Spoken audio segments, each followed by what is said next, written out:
Buenas, bienvenidos a este nuevo video del curso de Astronomía General. Vamos a conversar en esta oportunidad sobre algunas estrellas peculiares.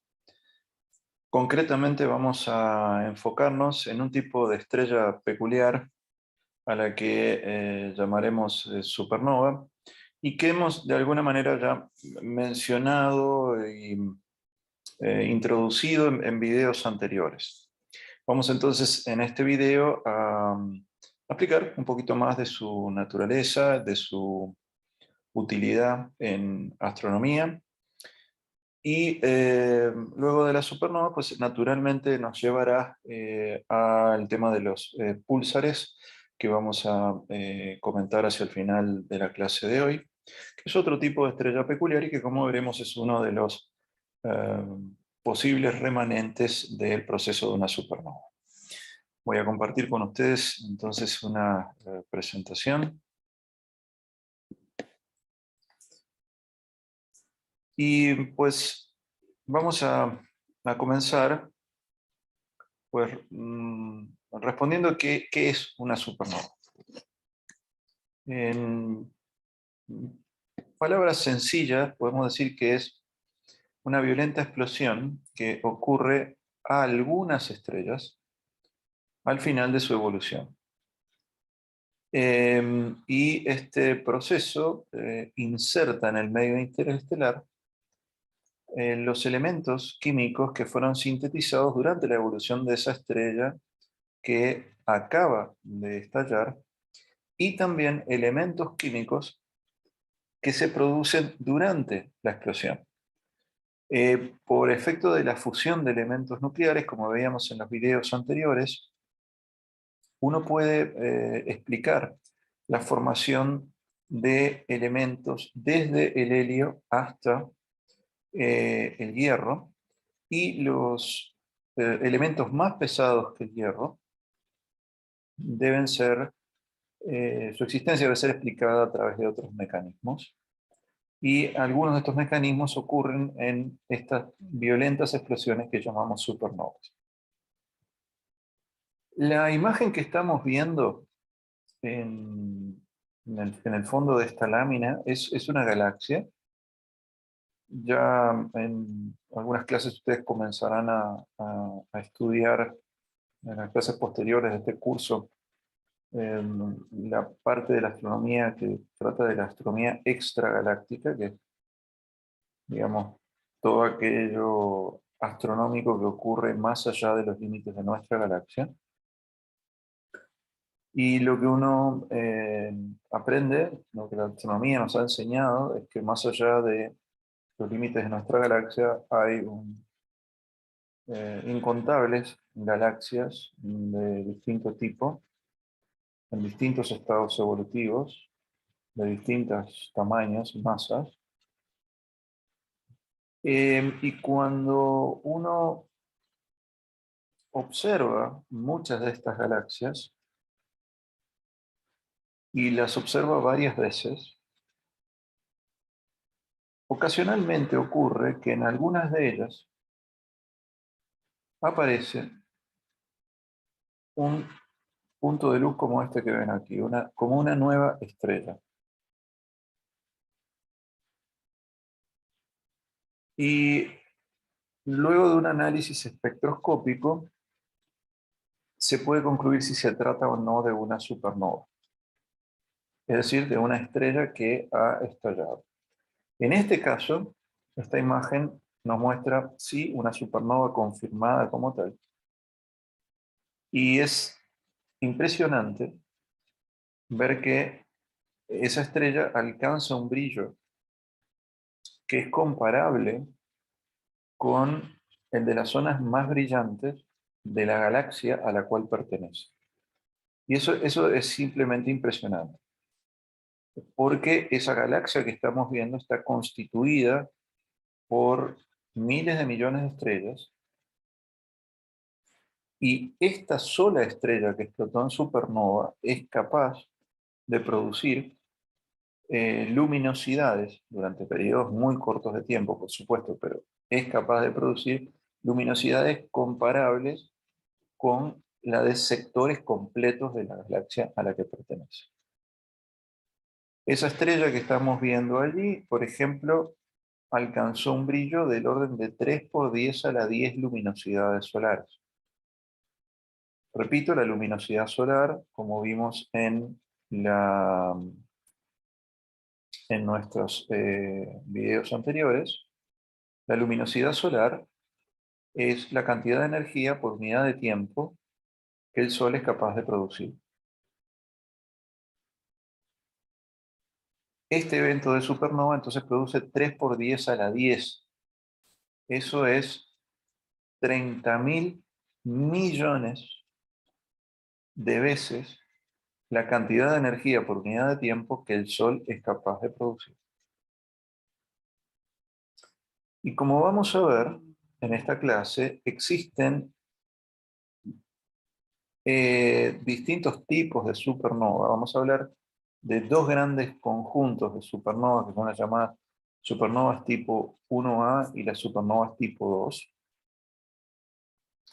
Y vamos a describir, como siempre, sin invocar matemáticas, vamos a describir cuáles son los procesos generales que ocurren en estos objetos para que estallen como lo hacen, en efecto.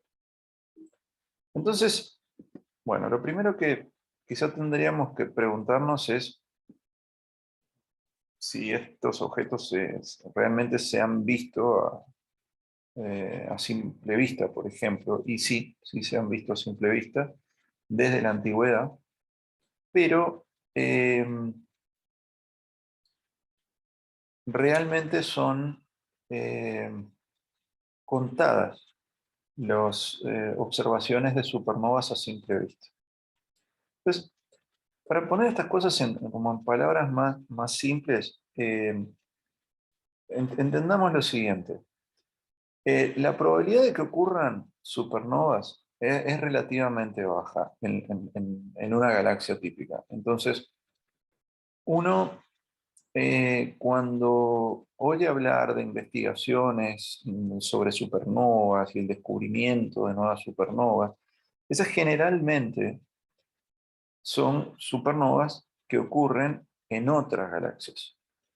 Entonces, como la probabilidad de ocurrencia de supernovas es baja, porque se tienen que combinar varios factores para que ello ocurra, y además es un evento que dura muy poco tiempo a escalas astronómicas, es muy difícil de detectar. Entonces lo que se hace es observar un inmenso número de galaxias esperando a que las supernovas, a que una supernova aparezca en alguna de esas galaxias. ¿Bien? Entonces hay casos muy famosos, como el de la supernova 1987A, que estalló en una de las nubes de Magallanes, que como verán en sus clases de astronomía extragaláctica que tendrán en unas semanas, es una de las galaxias que pertenece al grupo Locales y es una de las galaxias más cercanas a la Vía Láctea. Y entonces esa estrella pues, brilló mucho y se le observó eh, con claridad, fue un evento histórico en la astronomía porque además se tenían registros de cómo era la estrella antes de que estallara. Y hasta el día de hoy, 1977, estamos hablando de 35 años después aproximadamente, pues se le sigue estudiando y se sigue estudiando cómo el material de la explosión se está expandiendo.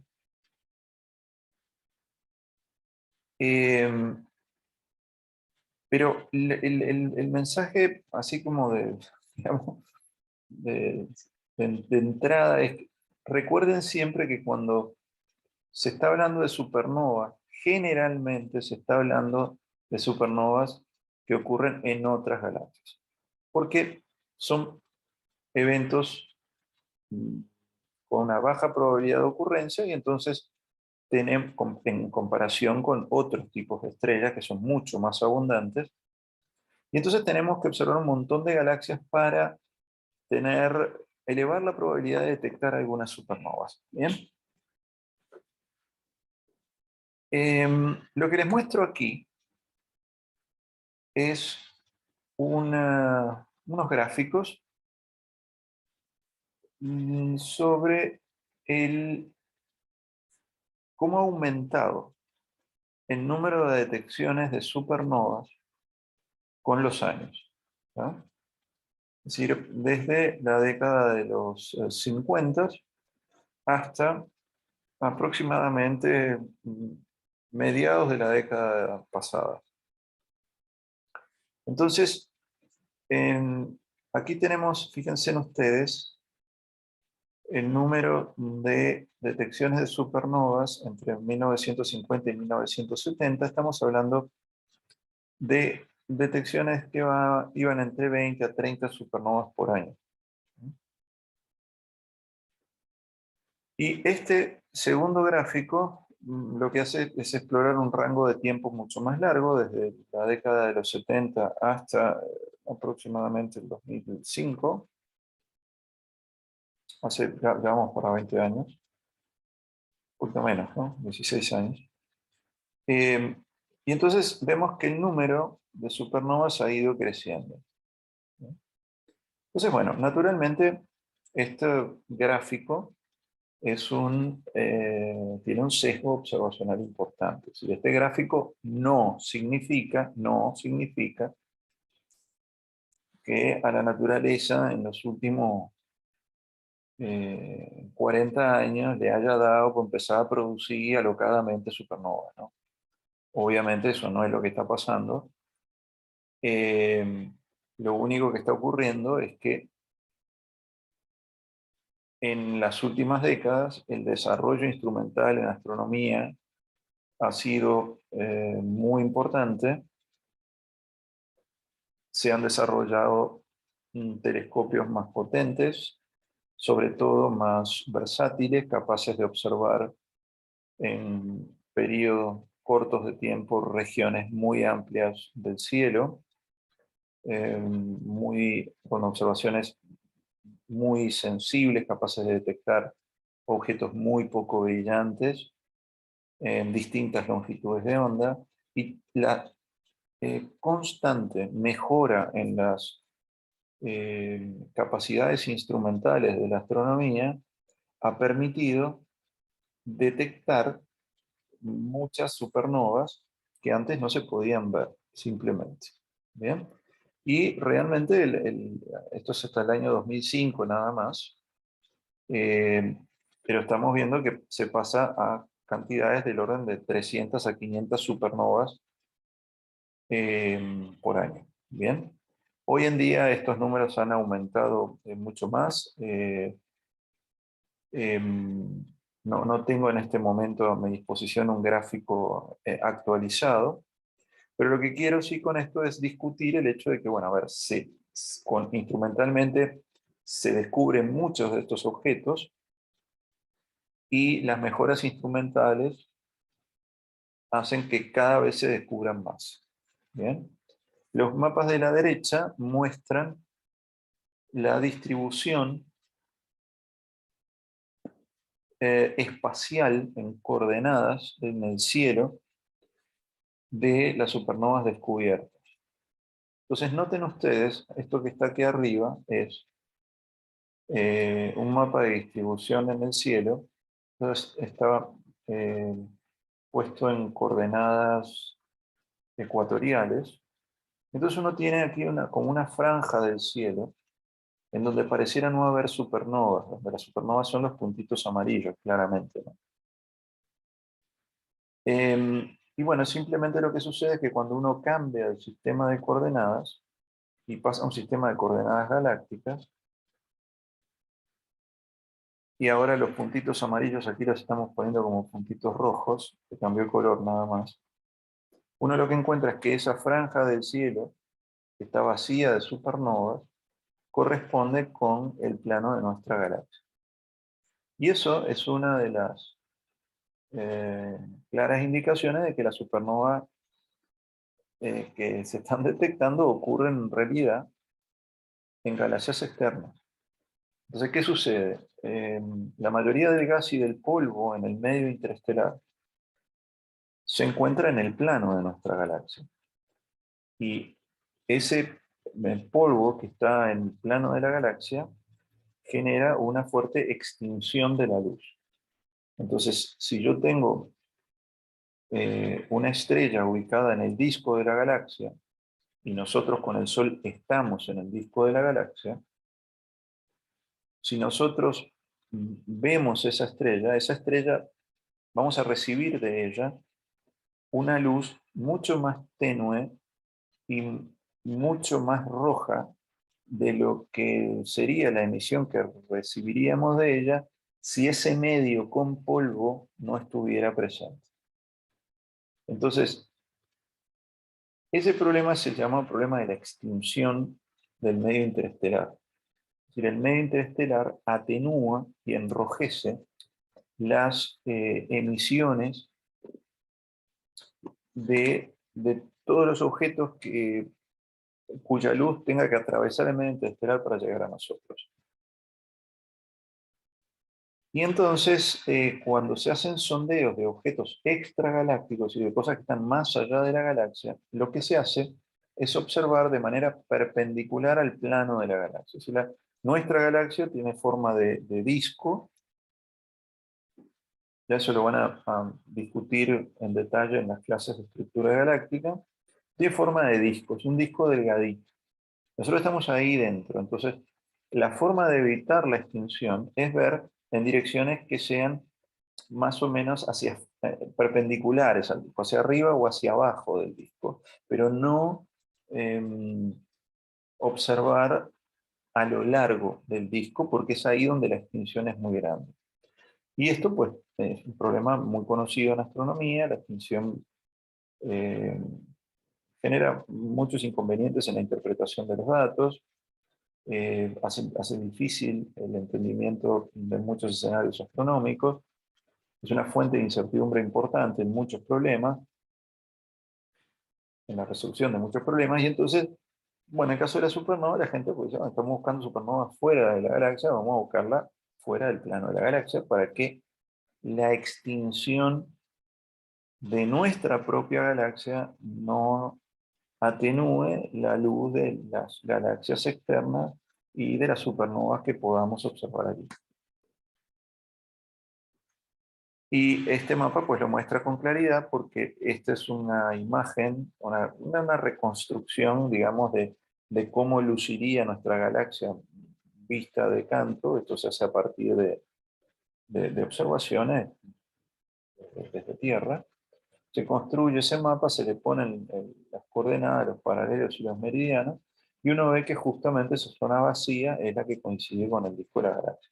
Y hacia los polos del sistema de coordenadas galáctico, donde están la mayoría de las galaxias, de las supernovas detectadas, de estos objetos, de estas estrellas que han estallado en galaxias muy lejanas. ¿Bien? Entonces, en resumen, se les conoce desde la antigüedad, es decir, hay registros de la época de los chinos, de la explosión de supernovas, por ejemplo. Eh, y en la actualidad lo que hacemos es, esas de los chinos son supernovas que han ocurrido, eh, perdón, las supernovas que observamos hoy en día son galaxias que son supernovas que están ocurriendo en galaxias, en otras galaxias. ¿Bien? Bueno, entonces, ¿cuánto brillan? Bueno, como dijimos, pueden llegar a 3 por 10 a la 10 luminosidades solares, pero ese es el valor máximo. Eso es importante aclararlo. Es decir, la supernova va a estallar. Yo tengo una estrella que tiene un cierto brillo, va a estallar como supernova, va a alcanzar un máximo de brillo, y a partir de ese momento lentamente comenzará a decaer su luminosidad. Entonces, lo que les muestro aquí es el gráfico de una supernova. Esta es justamente la curva de luz, que es el nombre que le damos en astronomía a las series temporales del brillo de un objeto, es decir, cómo varía el brillo de un objeto en el tiempo. de la supernova 1987A de la que le hablaba anteriormente. Entonces noten que esta estrella en la banda visual B, esto es alrededor de los 5600 Armstrong, este objeto llegó a brillar magnitud 3, observable a simple vista, y luego su brillo, este aumento súbito lo tiene casi de manera instantánea, en cuestión de horas, y luego lentamente comienza a caer el brillo de este objeto y llega a cerca de magnitud 20 unos 4500 días después. Entonces, hoy en día los modelos de supernovas son capaces de predecir estas curvas. Son modelos muy complicados que incluyen muchísima física, pero son capaces de predecir no solamente el cambio en el brillo de la estrella, sino también cómo debe ser el espectro de estos objetos. Entonces lo que ven aquí es una imagen de los anillos de material que se observan por proyección. Eso es material de la estrella que ha salido eyectado.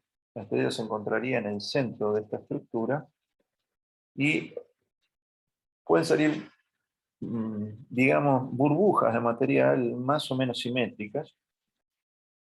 Y la proyección en el cielo de esas burbujas, pues se ve como anillos, porque lo que estamos viendo es, desde nuestro punto de vista, las zonas en donde la línea visual atraviesa más material. Entonces, la estrella aquí se encontraría en el centro. Estas son estrellas del campo, es decir, estrellas que están en la nube de Magallanes, un poquito delante, un poquito detrás de la estrella que nos interesa. Y estos anillos son resultados son parte de lo que llamaremos los remanentes de la supernova, que son el material que originalmente estaba en la estrella y que por efecto de la explosión ha sido devuelto al medio interestelar. Ahora, resumiendo, ¿por qué son importantes las supernovas? Bueno, por tres razones. Primero, sintetizan elementos más pesados que el hierro.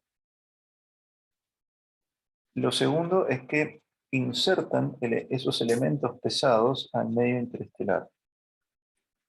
O sea, la explosión devuelve el material enriquecido de material de átomos más pesados, de especies más pesadas, al medio interestelar. Y una cosa fundamental, pero fundamental, es que hay un tipo de supernova, que se llaman las supernovas tipo 1A, que son estándares de luminosidad. Es decir, si yo detecto una supernova de tipo 1A, y ya veremos cómo se hace eso, si yo detecto ese tipo de supernova, yo puedo calcular a qué distancia de mí está esa estrella. Y como son un evento tan pero tan luminoso, se les puede ver desde muy lejos, muy lejos. Dijimos que las detectábamos en galaxias. Entonces, la ocurrencia de una supernova tipo 1A nos permite a nosotros calcular la distancia de las galaxias a las que pertenecen esas estrellas. Y entonces así se va construyendo, gracias a las supernovas tipo 1A. Hay otros mecanismos para medir distancias, pero este es muy preciso y muy importante en astronomía. Se va construyendo un mapa de la distribución del universo a gran escala, así que cómo las galaxias están distribuidas en el universo. Entonces, enriquecimiento del medio interestelar con elementos pesados que solo allí se pueden sintetizar, y unos tipos de supernova que llamaremos 1A son estándares de luminosidad. Nos permiten calcular distancias.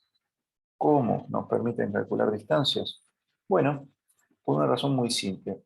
la teoría de la estructura y la evolución estelar, aplicada al caso de las supernovas, nos enseña que esas supernovas tienen un brillo intrínseco, una luminosidad dada en su máximo. Entonces, yo sé cuánto brillan intrínsecamente, pero cuando yo las observo, veo cuánto brillan aparentemente. Yo veo cuánto brillan en el cielo. Y la conexión, cuando yo sé cuánto brillan intrínsecamente y sé cuánto brillan aparentemente, puedo calcular la distancia. Conceptualmente es muy simple. Imagínense que ustedes tenemos una bombita que produce 200 vatios. Eso es potencia, ¿no? Es energía por unidad de tiempo, son vatios. Entonces, yo sé que produce 200 vatios, pero yo sé que si la pongo a 10 metros de mí, yo voy a recibir cierta cantidad de energía. Si yo ahora la pongo a 100 metros de mí, va a ser menos energía. Si la pongo a 1 kilómetro de mí, pues voy a verla brillar mucho menos. Entonces, lo que yo veo de la bombita, en cualquiera de estos tres casos, a esas tres distancias, es el brillo aparente de la bombita. Pero yo sé que ella intrínsecamente produce 200 vatios, creo que fue lo que dije en el ejemplo. Entonces, bueno, está claro que cuanto mayor es la distancia a la que se encuentra la, la bombita de mí, menor es el brillo aparente que yo aprecio de la bombita. Y entonces, bueno, a, a partir de ese razonamiento y utilizando una ecuación que se llama la ecuación de Pogson, que relaciona no la luminosidad, pero sí el flujo intrínseco de la estrella que se puede calcular a partir de la luminosidad, uno puede calcular a qué distancia se tiene que encontrar la bombita cuando yo mido su brillo aparente y conozco su brillo real. Y con las supernovas esto se hace lo mismo. Y no solo con las supernovas, se hace con muchos otros tipos de estrellas, que son los llamados estándares de luminosidad. Son estrellas que por alguna razón yo puedo asegurar cuánto brillan intrínsecamente. Si yo por alguna razón puedo asegurar eso, luego con medir el brillo aparente, tengo todo lo que necesito para calcular la distancia. Entonces eso es tremendamente importante en astronomía porque la distancia es una de las cantidades más difíciles de calcular. Entonces, uno ve imágenes espectaculares de supernovas, es algo que son imágenes astronómicas que tienen mucha prensa, digámoslo de esa manera. Ahora, en la mayoría de los sondeos astronómicos, esos que descubren centenares y miles de supernovas, ¿cómo se ven? Se ven así. Fíjense, esto es un campo estelar observado con el telescopio espacial Hubble. Y este cuadrito que está acá está ampliado aquí. ¿Bien? Pero tenemos de ese cuadrito hay dos imágenes. Una tomada el 24 de abril del 2006. Todos estos objetos son galaxias. Y esta tomada el 5 de julio del 2006. Y aquí apareció este puntito. Ese puntito es una supernova. ¿Bien? Entonces, este es el tipo de cosas que buscan los astrónomos. Bueno, que buscan mis colegas que se dedican a estas cosas. Son esos puntitos al lado de una galaxia, justo ahí. Una galaxia que tiene como un pico de brillo en una parte. ¿Bien? Pero así se ven las galaxias a esa escala. Si son cosas chiquitas. Nosotros vemos imágenes espectaculares de Hubble de galaxias cercanas, en donde uno ve esas bellas estructuras de brazos espirales o galaxias irregulares, con formas muy variadas, unas fotos, unas imágenes espectaculares, y de las que se obtiene también mucha información científica. Pero en la mayoría de los casos, el tipo de imágenes que se trabajan son imágenes como esta que ustedes están viendo aquí. Se observan cosas que están muy distantes y en donde no se pueden tener esas imágenes tan espectaculares. Esas imágenes espectaculares son generalmente de galaxias más cercanas. Esta supernova 1987A es una, como les dije, una supernova que ocurrió a una distancia muy cercana. Entonces es susceptible de muchas observaciones que no se pueden hacer de otras supernovas que ocurren en otras galaxias. Entonces, me parecía importante contarles esto, es decir, que sepan que ese puntito chiquitito, nosotros podemos saber que ese puntito es una supernova. No es necesario ver la imagen de la explosión o esos anillos como les mostraba antes, no. Incluso con ese puntito de luz y una serie de análisis sofisticados se puede saber que ese objeto es una supernova. Y se puede saber qué tipo de supernova es.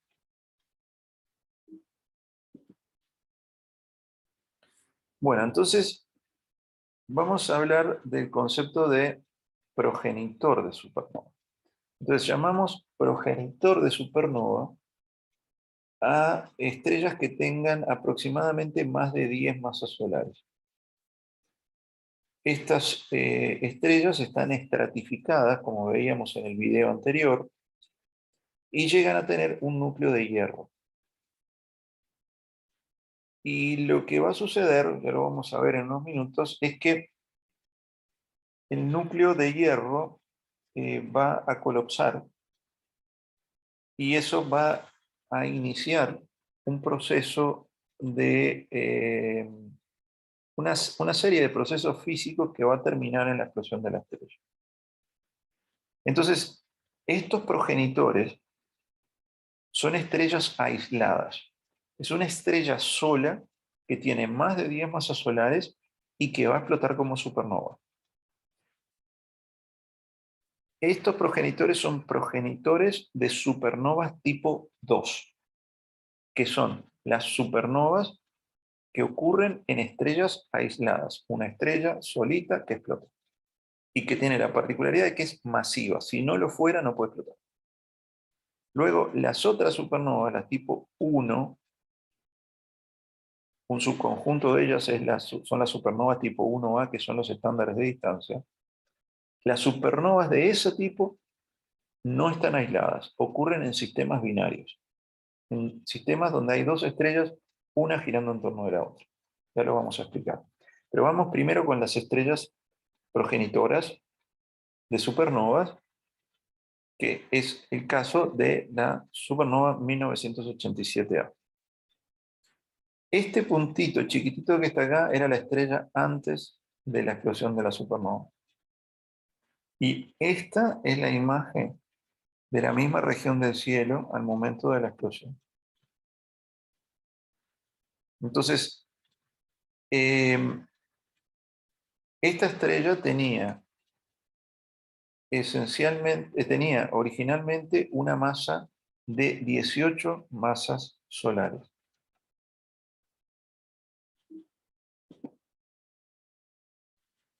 Entonces teníamos el progenitor y luego tenemos lo que llamamos el remanente. El remanente es lo que te queda después de la explosión, ¿no? Entonces se llama remanente de la supernova a esa nube que queda por efecto de la explosión, que se expande a velocidades increíblemente altas, del orden de 10.000 kilómetros por segundo. Y pueden ser observadas durante centenares, incluso miles de años. Por ejemplo, esta supernova que ven aquí es la llamada nebulosa del Cangrejo, que fue observada por los chinos en el año 1054.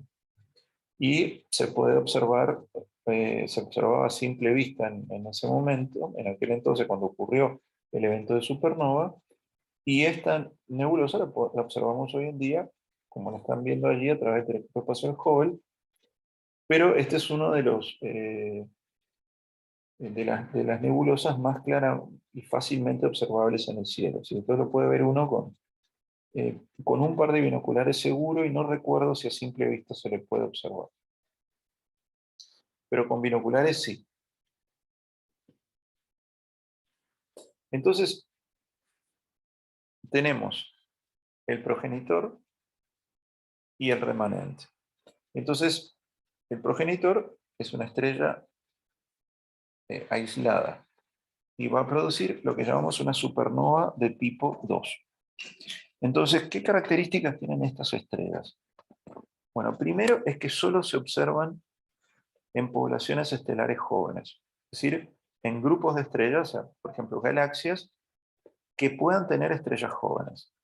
Hay galaxias que están constituidas por estrellas esencialmente viejas. Ahí no pueden ocurrir estas supernovas. ¿Por qué? Y porque son estrellas masivas. Y como veíamos en el video anterior, las estrellas masivas evolucionan muy rápido. Entonces, si vos tenés una galaxia que es muy vieja, las estrellas que estás viendo ahí son viejas como la galaxia, porque se formaron juntas.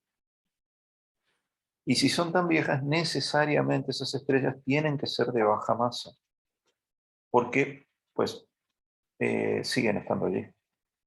Entonces, necesariamente tienen que ser poblaciones con estrellas jóvenes.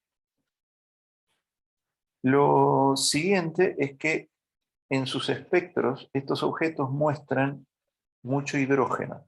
Y ese hidrógeno proviene de la envolvente, es decir, la estrella se estratificó hacia el centro, pero toda la zona de alrededor, o sea, estos colores representan distintas regiones en donde está ocurriendo algún tipo de fusión, siempre elementos más pesados hacia el centro, pero luego en la parte más externa, donde no ocurre la fusión, eso es esencialmente hidrógeno, con trazas de helio y algunos elementos más pesados. Entonces, cuando explota la supernova, de alguna manera se transporta la energía a la superficie para mover toda la estructura eh, violentamente durante la explosión. Y entonces tienen que aparecer líneas del hidrógeno, porque es el elemento, un elemento que está presente en todo el envolvente de esta zona estratificada de la estrella.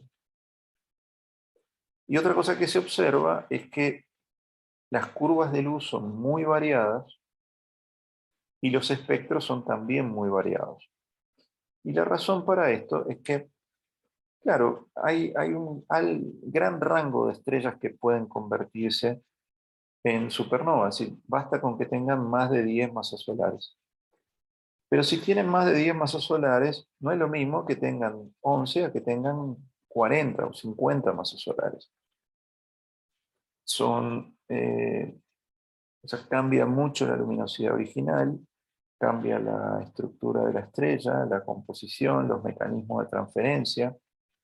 Son estrellas muy distintas, pero todas pueden evolucionar como supernova. Entonces, eso explica que simplemente pues, los observables asociados a las distintas supernovas de tipo 2 sean tan distintos. Pues son estrellas solas que explotan, pero las condiciones de esa explosión dependerán de la naturaleza de la estrella que la produjo, y son, como les digo, estrellas en un amplio rango de masa las que pueden producir esto. Recordemos que las estrellas eh, tienen masas máximas, aunque esto es un límite un poco debatido, pero en líneas muy generales se puede decir que más o menos del orden de las 100 masas solares es el límite máximo de las masas estelares. Entonces aquí tenemos que supernovas van a ser cosas entre 10 masas solares y 100 masas solares. Entonces es casi, es un orden de magnitud, ¿no? Estamos cambiando en 10 veces la masa en el rango en donde pueden ocurrir las supernovas de este tipo. Bueno, pero como les digo, esas eran eh, las estrellas supernovas tipo 2, que son estrellas aisladas. Pero hay un sistema muy interesante que son las tipo 1A, que son muy importantes para nosotros, y que tienen las siguientes propiedades. Primero, se observan en poblaciones estelares esencialmente de cualquier edad. No tienen que ser poblaciones estrictamente jóvenes. Se les observa incluso en poblaciones que tienen solamente estrellas viejas. Lo segundo es que no están asociadas con regiones de formación estelar. Es decir, dentro de las galaxias hay zonas en donde se produce la formación estelar, que son zonas donde están las nubes moleculares, y las supernovas tipo 2, las que veíamos antes, necesariamente están asociadas con esas regiones, porque son estrellas muy masivas, se forman rápido, evolucionan rápido, y entonces es tan rápido el proceso de evolución de esas estrellas que es perfectamente plausible y es entendible que estén rodeadas a lo largo de toda su vida de la nebulosa de la cual se originaron. O sea, están en la región de formación estelar, al punto que ellas están afectando la región de formación estelar de la que ellas se formaron y en la que durante mucho tiempo más se seguirán formando las estrellas menos masivas. Otra cosa importante es que resulta que estas supernovas llegan a una magnitud absoluta en la banda visual de menos 19. Esta es la magnitud absoluta. Es decir, la magnitud que tendría la estrella si estuviera a 10 parsecs de mí. 10 parsecs es la vuelta a la esquina en astronomía, ¿no? Y la otra cosa es que no presentan hidrógeno. Eso es importante. ¿Bien? Entonces, ¿qué tipo de preguntas podemos responder con este tipo de estrellas? Bueno, por ejemplo, podemos preguntarnos a qué distancia se encuentra una supernova de tipo 1A, cuya magnitud aparente observada en el momento de máximo brillo fue B igual a 10.5. Entonces yo tengo ahí la magnitud aparente, tengo la magnitud absoluta, que es menos 19.5, y con ellas dos puedo calcular la distancia a la que se encuentra de mí. Lo que ven en la gráfica superior es la curva de luz. Fíjense que es una cosa muy, muy parejita, sube, muy suave, sube rápidamente, llega al máximo y luego decae lentamente. Comparen esto con esta curva de luz de una supernova tipo 2, que es una cosa muchísimo más, o más ruidosa, más irregular. Y así luce un espectro, donde uno ve muchas absorciones, pero no encuentra hidrógeno, como pasa en la supernova tipo 2. Bueno, ¿cómo ocurre esto? Esto es un sistema fantástico. Imaginen que tenemos dos estrellas de más o menos masas como la del Sol. Digamos que tenemos una estrella de la masa del Sol y otra estrella que tiene una vez y media la masa del Sol. Bien. Entonces, ellas forman un sistema binario. Eso significa que están las dos girando en torno de un centro de masa común. Otra forma de decirlo es que está una orbitando en torno a la otra. ¿Bien? Entonces, de lo que vimos de la estructura y la evolución estelar, si tengo una estrella que tiene una vez y media la masa del Sol y otra que tiene la masa del Sol, la que va a evolucionar más rápido es la que tiene la masa más alta, 1.5 masa solar. Bien. Entonces, ¿qué es lo que va a suceder con esa estrella? Bueno,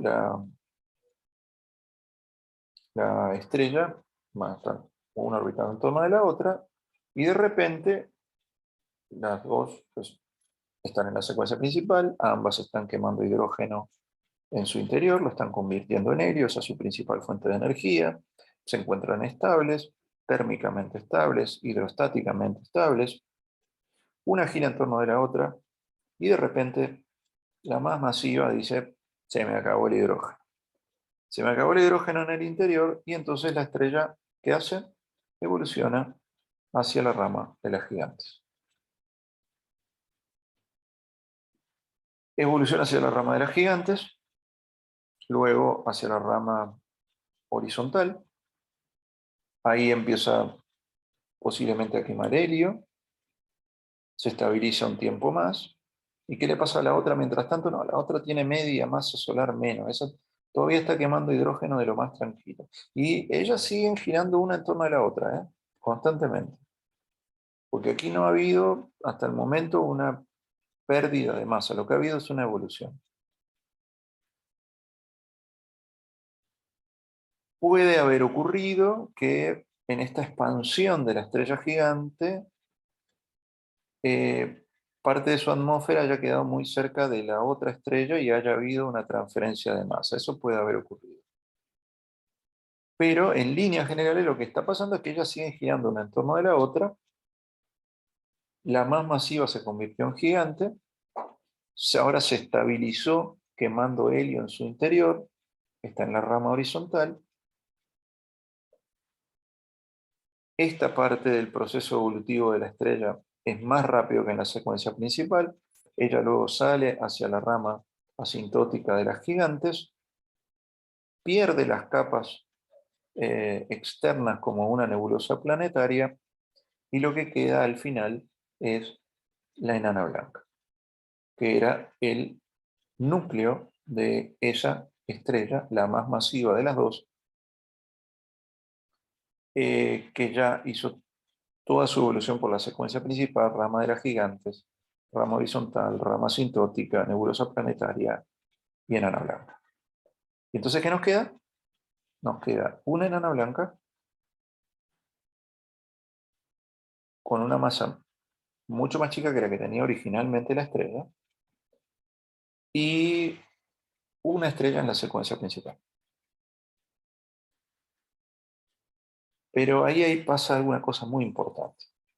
Lo que pasa es que existe una masa límite que puede tener una enana blanca para ser estable.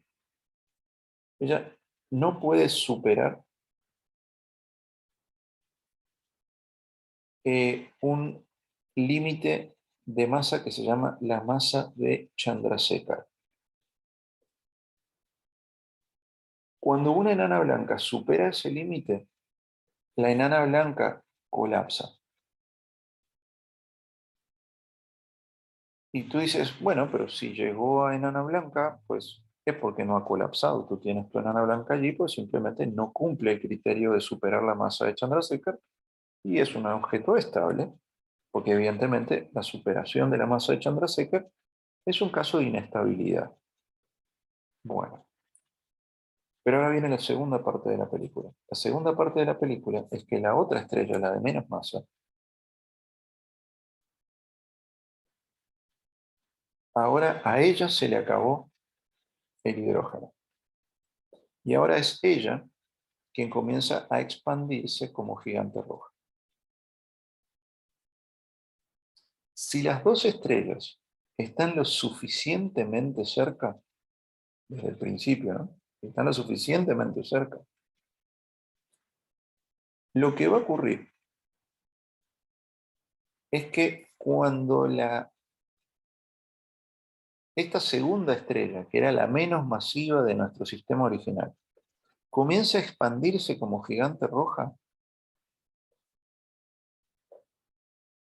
la enana blanca, que es el remanente de la estrella más masiva del sistema original, va a comenzar a absorber material de la estrella gigante. ¿Y hasta cuándo va a poder absorberlo? Pues lo va a absorber hasta que se alcance el límite de Chandrasekhar. Y cuando eso pase, inmediatamente la estrella colapsa en un proceso rapidísimo Y eso es el inicio de la explosión de la supernova. Entonces, ¿qué es lo que sucede? Es un valor muy definido el de la masa que se necesita para que colapse la enana blanca. Y por lo tanto, es fácil entender en esos términos que todas las supernovas que se originen de esta manera tienen que brillar más o menos lo mismo. Y por eso es que son estándares de luminosidad. Bueno, en esta frase yo estoy tratando de resumir a la mínima expresión las ideas generales de modelo físico extremadamente complicado, bellísimo, pero que invocan muchos aspectos de la física y para lo que se necesita un manejo muy fluido de la matemática, ¿no? Entonces, pero la descripción que estoy haciendo es general, pero obviamente obviamente general, pero es correcta. El principio es ese que les estoy diciendo. Luego puede haber detalles, ¿no? Decir, bueno, pero que si están juntas las dos estrellas, desde el principio hubo un intercambio de masa entre las dos. Bueno, sí, por supuesto, podemos comenzar a hilar fino en este escenario y sumar más elementos.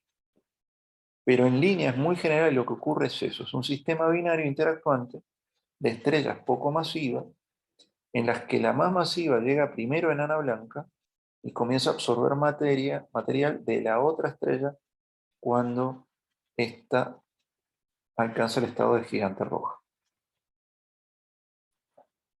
Entonces, ¿qué es lo que dispara la inestabilidad dinámica? ¿Qué es lo que dispara a la supernova? Bueno, en el caso de las supernovas tipo 2, que son las que tenemos aquí dibujaditas a la izquierda, es el colapso del núcleo de hierro. El núcleo de hierro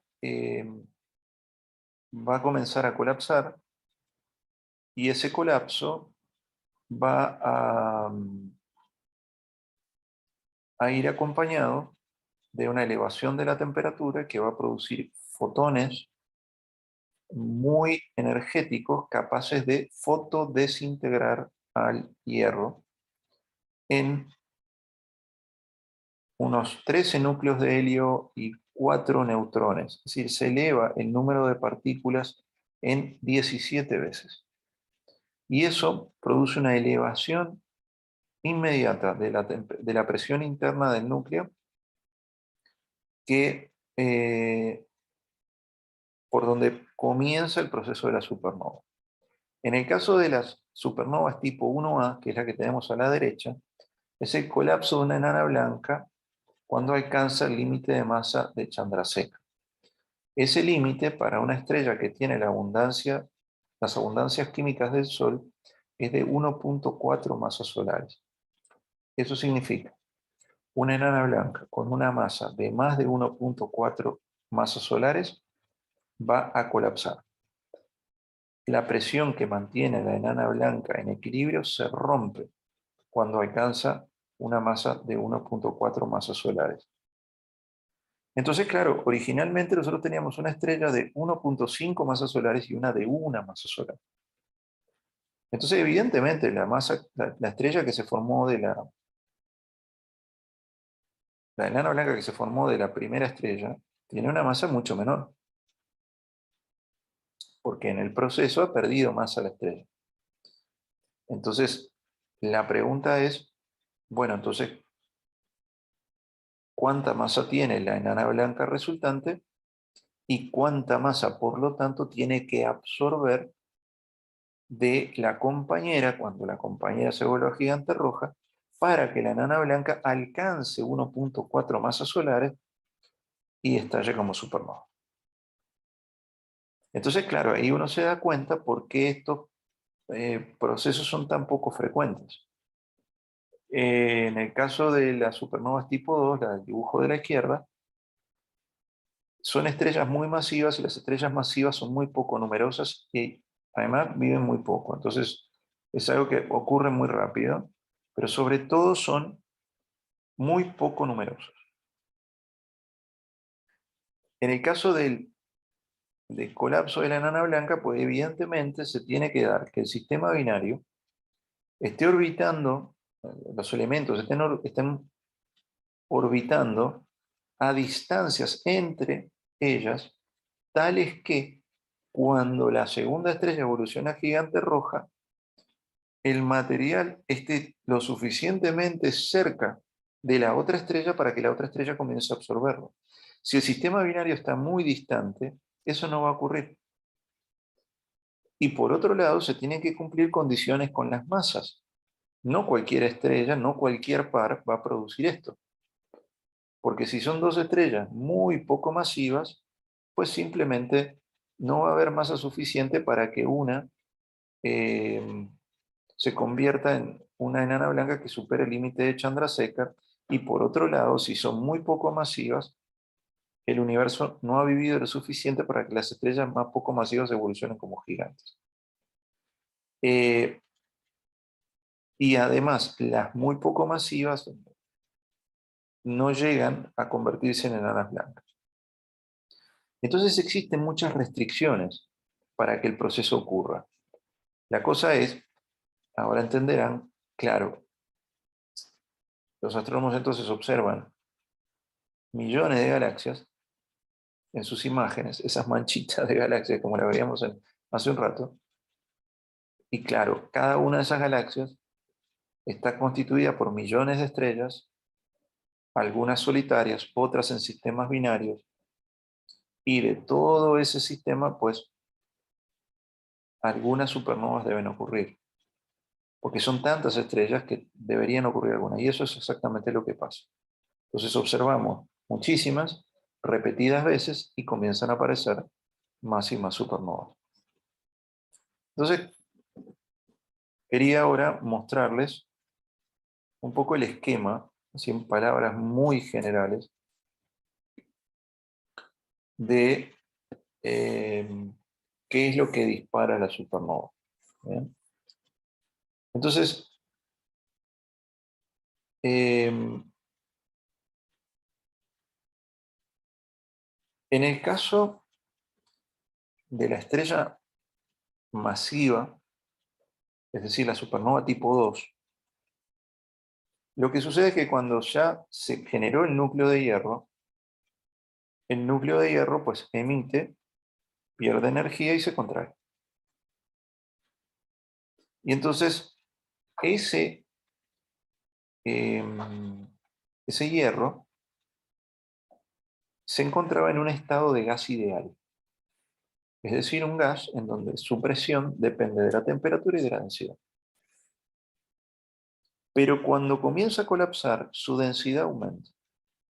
Y al aumentar la densidad, se pasa el gas a otro régimen, que es el régimen de la presión de electrones degenerados, o lo que en otras palabras decimos, el gas de electrones se degenera y aparece una nueva presión. Esencialmente lo que tengo en ese caso es una enana blanca constituida por hierro, es decir, en el interior, o sea, ese núcleo de hierro se termina convirtiendo en una enana blanca de hierro, porque las enanas blancas son estrellas sujetas a la presión de electrones degenerados. Entonces, a partir de ese momento, el resto del proceso es muy parecido para ambas. Eh, lo que sucede es que en el caso de la estrella masiva, la masa resultante y, y toda la masa que está más allá del núcleo es la que difiere de una a otra estrella. Entonces el resultado es completamente distinto dependiendo de la estrella que estemos tratando. Pero estamos hablando aquí de que lo que yo tengo en ambos casos son una enana blanca tal cual, es decir, en el caso de la supernova tipo 1A,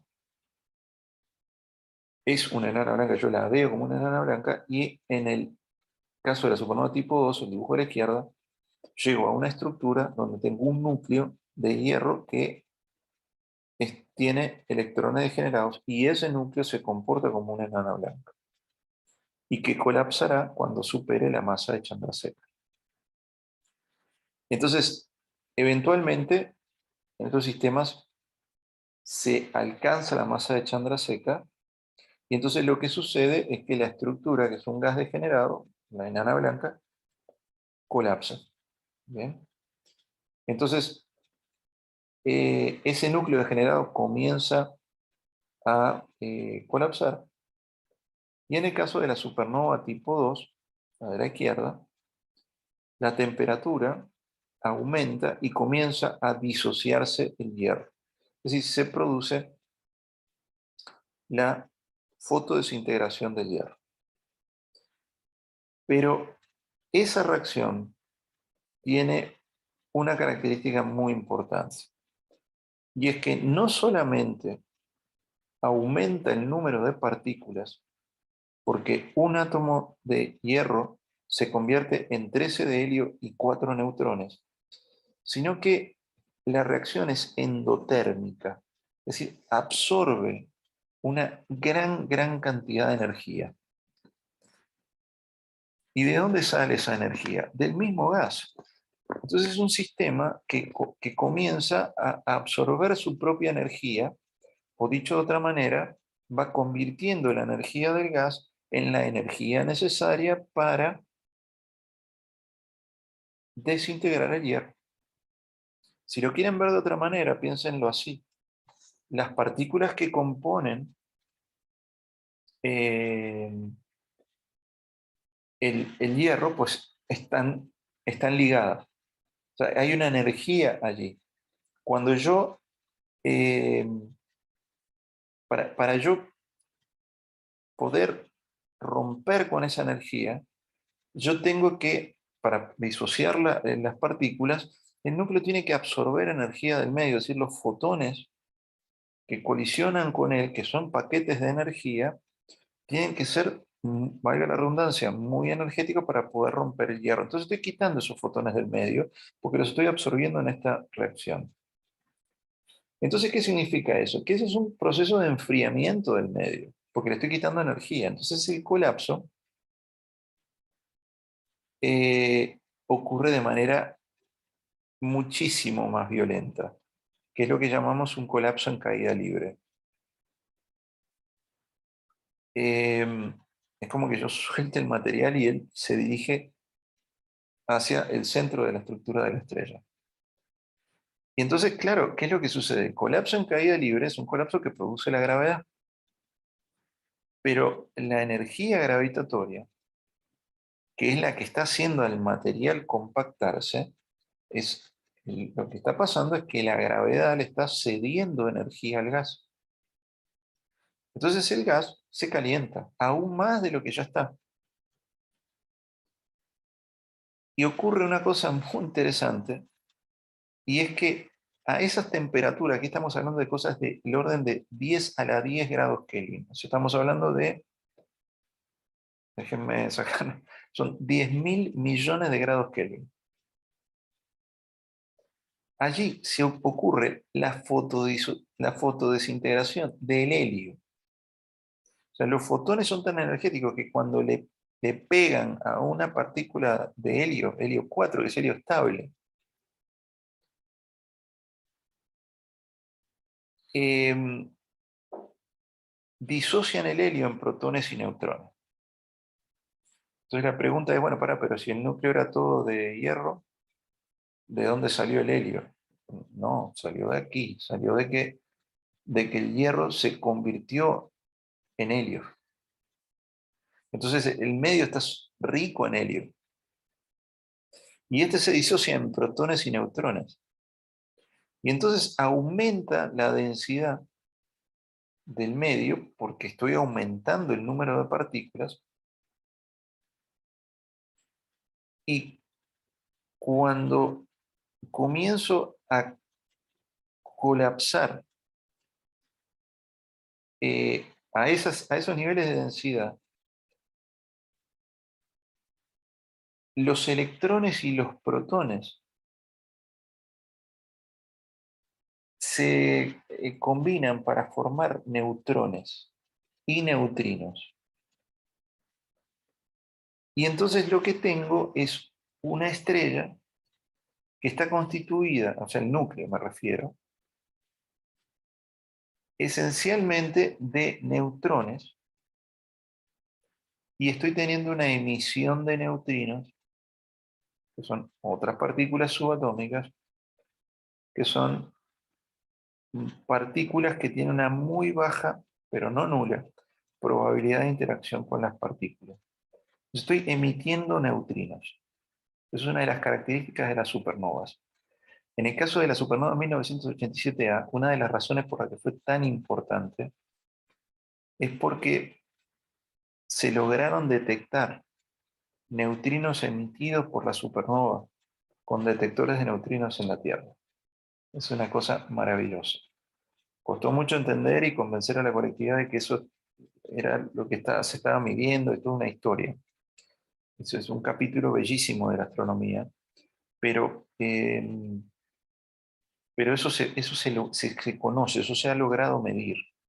Se pueden detectar neutrinos eh, y se sabe que las supernovas los emiten y eso se ha podido detectar y medir. Bueno, y entonces lo que sucede es que ahora ese gas de neutrones, los neutrones y los electrones son unas partículas que en física se llaman fermiones y que son las que tienen la potestad de poder degenerarse, es decir, de que comiencen a aparecer efectos cuánticos que producen presión. Y entonces aparece la presión de los neutrones degenerados y el colapso se detiene. Entonces el resultado es un núcleo constituido por neutrones degenerado, un material extremadamente denso y un sistema que emitió una gran cantidad de neutrinos. Y ahora vamos a ver en unos minutos qué son esos neutrinos, los causantes de la expansión de la supernova. Si lo que tiene que explotar no es la estrella de neutrones, sino todo lo que está alrededor. Y veremos que son los neutrinos los que producen eso. Bueno, ahora hay una cosa muy interesante aquí. Estas son unas ecuaciones que, como otras que les mostré, no nos enfoquemos en las ecuaciones, sino en los números, en las cantidades. De lo que se trata esta lámina es decir, mira, está muy bien todo esto. Este modelo suena físicamente plausible, pero ¿cómo lo justificarías al menos a primer orden? Y lo primero que tenés que hacer es decir, mira, a ver, la cuenta de la energía te da, es decir, cuando vos calculás toda la energía que se liberó en este proceso, ¿es consistente con la energía que estás observando de una supernova? Porque es mucha energía. Las vemos brillar demasiado. Entonces, ¿realmente es consistente? Y bueno, entonces uno hace esa cuantita. La cuantita es, bueno, la energía, vamos a ver, ¿cuál es la energía gravitatoria que se ha liberado durante el colapso? O sea, yo tenía una, una estructura que estaba en equilibrio originalmente y que fue colapsando.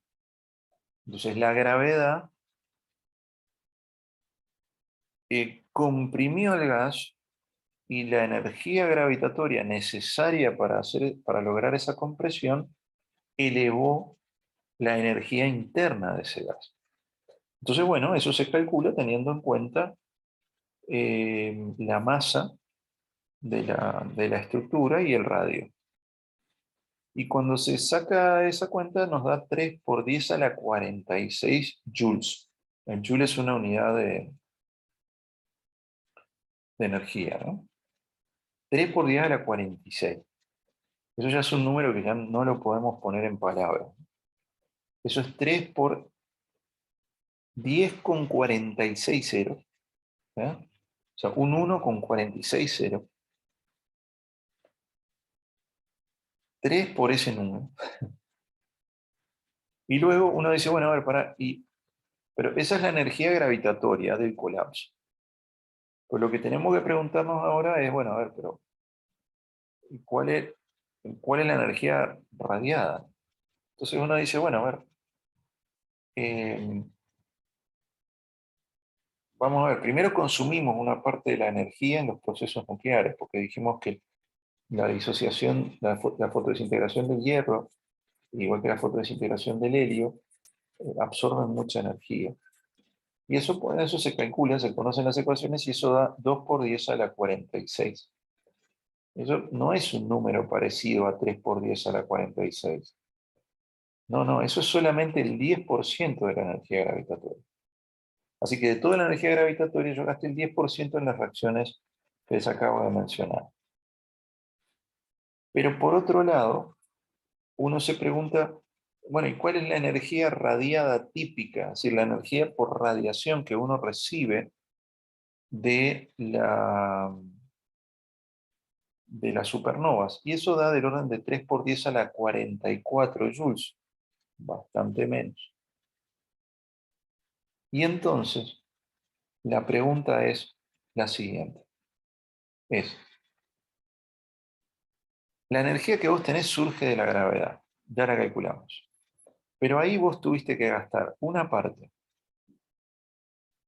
en los procesos nucleares, que es más o menos el 10%. Y luego gastaste 3 por 10 a la 44, que va a ser algo así como el 1% de toda esa energía gravitatoria, en la luz que está siendo radiada por la supernova. Luz visible y luz no visible por el ojo humano.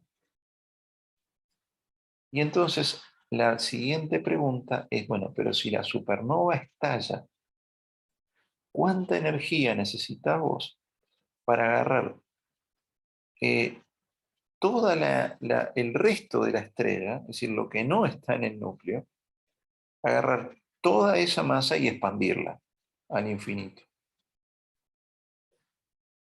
Y entonces eso se calcula a partir de la energía cinética que le tenés que dar a todo ese material. Y la energía cinética que le tenés que dar es de 10 a la 45 joules. Y resulta que entonces la cuenta da. La cuenta da de que todo este proceso de colapso realmente obtiene de la gravedad toda la energía que se necesita para que la supernova estalle. Claro, sabemos que la energía está, pero lo que no sabemos es cómo se transmite el movimiento. Porque vos decís, sí, la energía está, pero ¿qué es lo que empuja al material para que salga expelido como sale? Vos decís, tenés la energía, pero ¿y cómo haces? Bueno, eso fue un premio Nobel en el año 66, de Colgate y White. Resulta que lo que ellos demostraron es que eran los neutrinos los que producían esto. Los neutrinos son, su nombre lo dice, neutros, se les llamó así porque la probabilidad de interacción con la materia son partículas que tienen una probabilidad de interacción con la materia que es muy baja.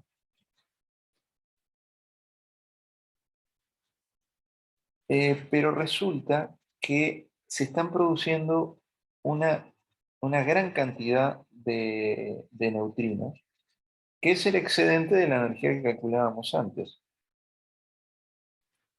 Y entonces la interacción de los neutrinos con la materia en condiciones normales es muy poco probable.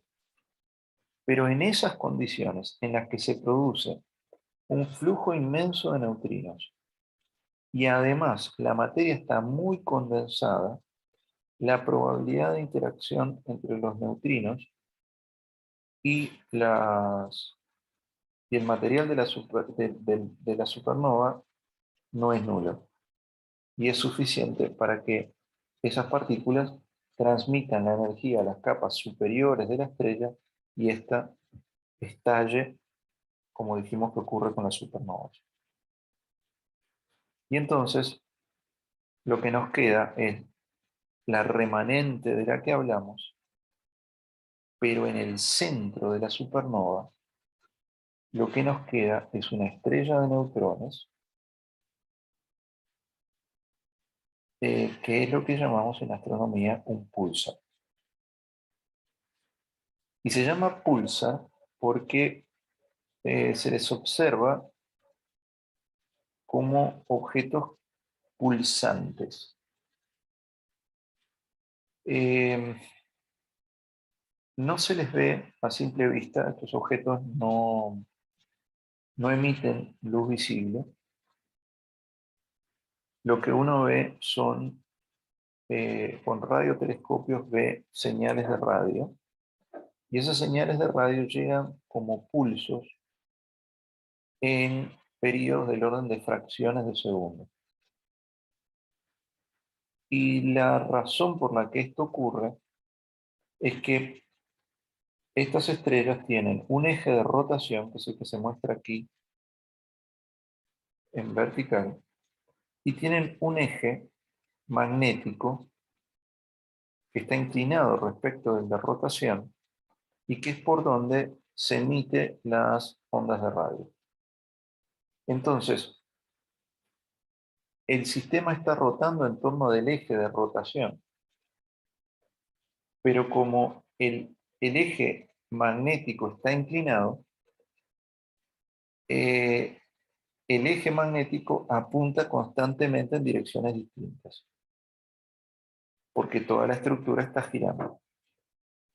Y entonces lo que sucede es que cuando casualmente ese eje apunta hacia la Tierra, él está girando, digamos, en este sentido, ¿no? Imaginen que mi dedo es la señal del pulsar que apunta hacia ustedes, pero él está haciendo este giro por efecto de la rotación del pulsar. Entonces, cuando apunta hacia ustedes, ustedes reciben una señal. Pero ya cuando apunta hacia otro lado, ya ustedes no reciben esa señal. Entonces, suena pi, pi, pi.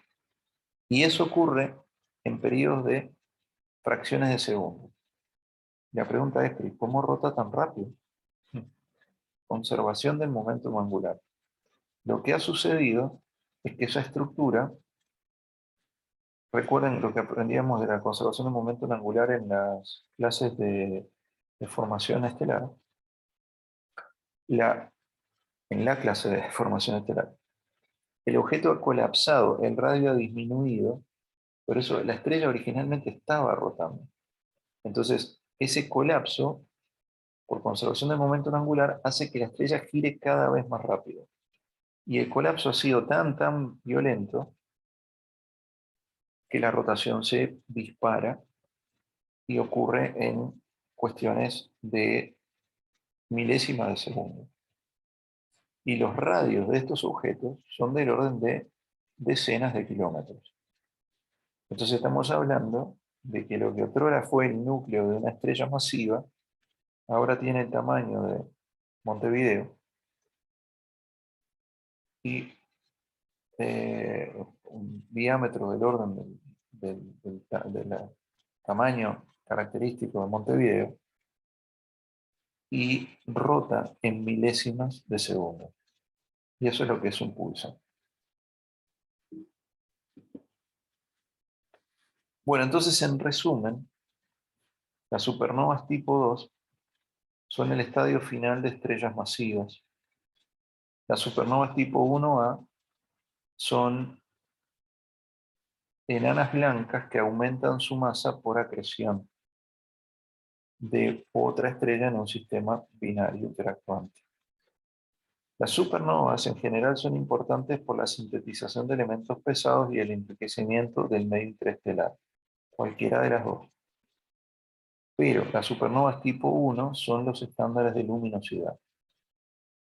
Por otro lado, la energía de una supernova proviene del colapso de su núcleo y el transporte de esa energía a las capas superiores de la estrella para que ésta explote viene dada por la interacción de la materia con los neutrinos. Y finalmente, los púlsares son uno de los remanentes de las supernovas. Entonces, algunos remanentes de supernova muestran en su interior un púlsar. Estas son cosas que se han observado. Y bueno, esto es el resumen de esto que hemos conversado hoy, que son dos casos de estrellas peculiares, las supernovas y los púlsares, son uno consecuencia del otro. No son los únicos casos de estrellas peculiares, hay muchos más. Pero las supernovas particularmente son tan importantes en varios escenarios astronómicos que pareció oportuno dedicarle un tiempo especial, porque luego las invocarán cuando estudien las clases de astronomía extragaláctica, como uno de los medios para calcular las distancias a escalas cosmológicas. ¿Bien? Bueno, esto ha sido todo por este video. Muchas gracias y nos vemos en la próxima clase de consulta. Saludos a todos. Gracias.